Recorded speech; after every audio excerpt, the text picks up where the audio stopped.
not at all. It took the country back 40 years, I would say. I really cannot tell you what that insurrection, how that insurrection benefited the country. In terms of even human cost, in terms of material cost, it was of no benefit to the country. So far as I'm concerned, this was a group of adventurers who set out to settle personal scores under the guise of probity and accountability, when they had no moral grounds for taking anyone to task.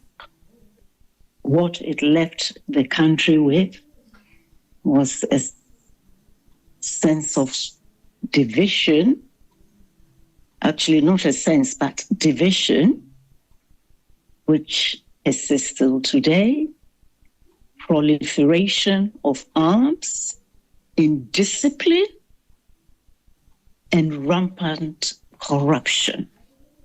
That is what it bequeathed the country. And so I cannot, in all honesty, tell you that that insurrection was useful. In Africa today, some radicals make reference to the Jerry Rawlings revolution in Ghana. Some have celebrated it. They felt that was what Africa needed at that time. Some have called them revolutionaries. Now, I will correct that. What I'll say, it's a fallacy to call them revolutionaries.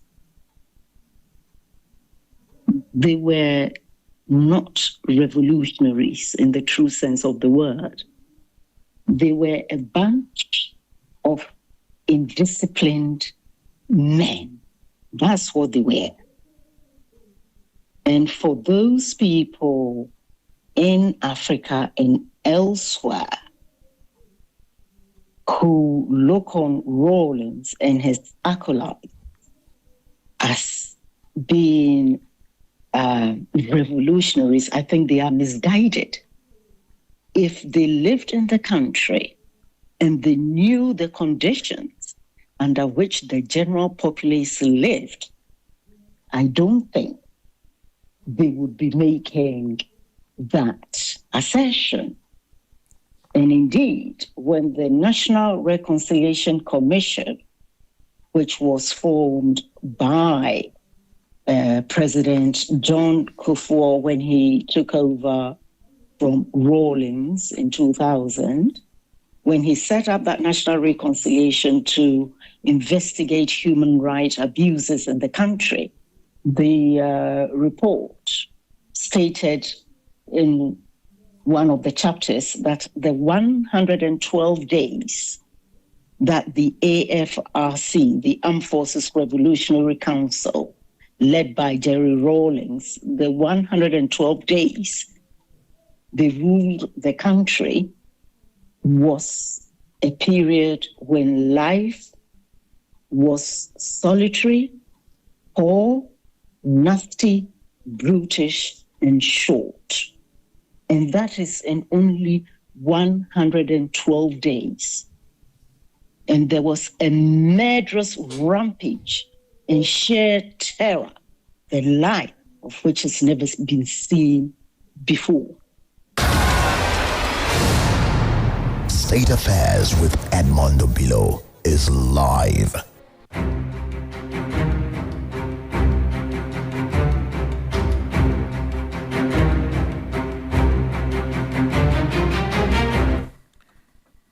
Okay, I'm ready to hear your voice. This is the subject we are discussing. So you can join the discourse. by calling 070-694-93000.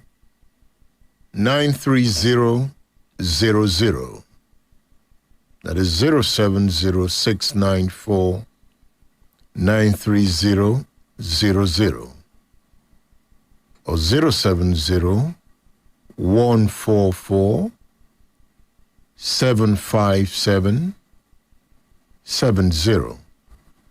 070-144-75770. Join the discuss. Join the broadcast. Let's hear from you. Falaya John, I can see you here. Good morning. Hello, good morning. Good morning. Yes, I'm calling from Mokola. My name is Rounded off previous leaders of Ghana, Yeah. military leaders like Fred Akufo, Achiampong, and others were executed. Yes, that is true. Can we reflect on that? Yes. As I said to you earlier, the National Reconciliation Commission report stated or described the 112 days of murderous rampage and sheer terror that the AFRC, i.e. Jerry Rawlings and his acolytes, unleashed on Ghana as being the bloodiest ever. And the NRC described life as being solitary, poor, nasty, brutish, and short. State Affairs with Edmondo Bilo is live. Years later, or decades later, Rawlings went somewhere to speak to students. Actually, I'm not sure whether were these students from Nigeria. I may be mistaken, but why do I think they were from Nigeria?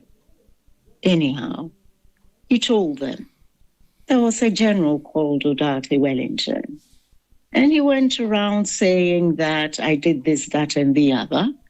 So we sprayed him like mosquitoes. Can you imagine? If people knew who he really was, I don't think they'll be hailing him as a hero. Though I don't blame those outside Ghana because the news is filtered. But for those in Ghana, they have absolutely no excuse but cowardice and their own selfish interests prevent them from saying it exactly as it is. State Affairs with Edmondo Bilo is live.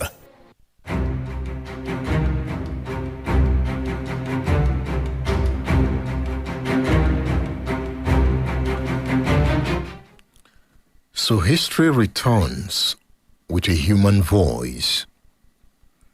Esther Wellington, daughter of the late Army Commander Major General Odartey-Wellington, relived the turbulent days of Ghana's June 4, 1979 insurrection. Her father, the man at the center of the storm, stood as the bulwark of the old order. Loyal to the military institution he had sworn to serve, he resisted the junior officers' mutiny with a soldier's discipline and courage. But in the fierce clash between duty and rebellion, Odartey-Wellington paid the ultimate price. His life was cut short on the battlefield of Ghana's history. In this conversation, Esther does not speak of Rawlings as the celebrated revolutionary. To her, he is the face of the uprising that brought chaos, dishonor, and tragic loss of her daddy. She defends Odartey-Wellington's bravery, his loyalty to the army, and his refusal to betray his oath, even in the face of certain death. It is the story of